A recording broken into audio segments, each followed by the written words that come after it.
ZNS Total Sports is brought to you by 4th Terrace Diagnostic Center. Welcome to sports, everybody. CONCACAF Nations League action scheduled for later on this week. Coming off a big win over Bonaire last month on home soil, Team Bahamas will hit the road for St. Kitts. They take on the British Virgin Islands at 7 p.m. on Thursday. Named to the squad: Dwayne Benaby, Isaiah Colley, Jean-Francois, Jared Higgs, Ian Lowe, Ambry Moss, Logan Russell, Raymond Stirrup, Nathan Wells, Quentin Carey, Terry Delancey, Happy Hall, Chris Larson, Jonathan Miller, Troy Pinder, Leslie St. Fleur, Alex Thompson, and Dwayne Wiley. Tonight we are joined by team manager Larry Mintz, and we were talking right before we came on, and this team's ever evolving. It really started to really evolve. I mean, thanks God that we have so much football this year, because now we've seen exposure, and we're getting a lot of exposure because we bring in a lot of youths, guys who are doing very good in college, plus we mix in with the veterans who've been doing good on the circuit, especially in beach soccer.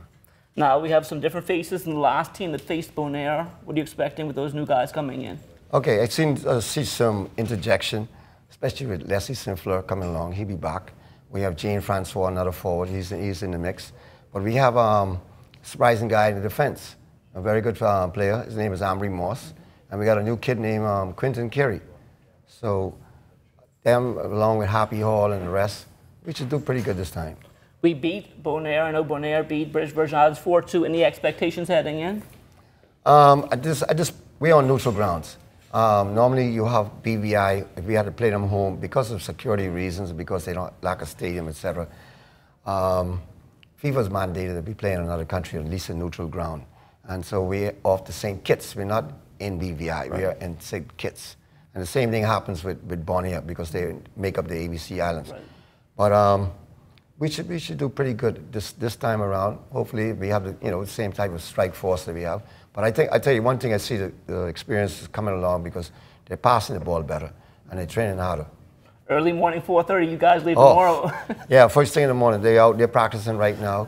4:30 in the morning, we in the airport. We leave for Miami at 6:25. We'll get into St. Kitts around. We leave Miami tomorrow afternoon around 12 noon. And then we should arrive at about 3 o'clock.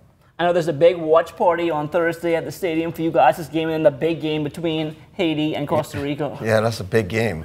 It was really surprising that they have Haiti there. And, after Dorian, we have a double treat. The Bahamas beating up on them and maybe Haiti beating up on them too. Because I think they're more home than us. Yeah, and I know you told me the last time we had it was at the old stadium and you need extra seats for that one. Oh yeah, the last time they filled the stadium out. It was 8,000 fans strong. We turned away with at least 2,000 people. You only charge $5 to go in it. This time the ticket prices are $15 for regular seating and it's $25 for VIP. Well, we want to wish you guys the best of luck as you go to St. Kitts to take on the British Virgin Islands. We need all the luck we could get. All right. Okay. Well, the Province Volleyball Association, they were on court yesterday at the Donald Davis Gym. In ladies play, the Vixens taking care of the Warhawks in 4 sets, 23-25, 25-23, 25-21, and 25-15. In men's play yesterday, this one going the 5-set distance. The technicians, they took down the defenders 21-25, 25-21, 25-20, 17-25, and 15-6. The University of the Bahamas Mingos golf team competing over the weekend in South Florida. On Friday, the Mingos taking on Kaiser University. The men's team of Richard Gibson and John Hall were in a match play format. Gibson scoring 12.5 points. He shot an 83, while Hall shot a 90 and picked up 12 points. Kaiser winning 38-24.5. Giovanna Moxie, she was the lone member of the women's team. She played in a scramble format, shooting a 90 and finishing up in second place. On to Saturday now, the Mingos taking on St. Thomas University at the Don Shula course in Miami Lakes. Hall had the best day for the team, shooting an 86 against a strong two-man team from St. Thomas, who finished at 79 and 85 respectively. Gibson struggling on the day on his approach and suffered throughout the round, shooting a 92. Moxie shot a 99. It was a little rough, a little more windier, and a little more wind, really. They were doing good, and I think they get more anxious. When you're trying to beat people bad, you run into problems. But overall, I think they did well. I played okay. I know I could have played better, but You know, I just gotta keep practicing. I hit a lot of fairways, which I'm happy about. Just that the second shot just wasn't, you know, it just wasn't up the bar. It was alright. It wasn't the best, but I mean, I definitely played.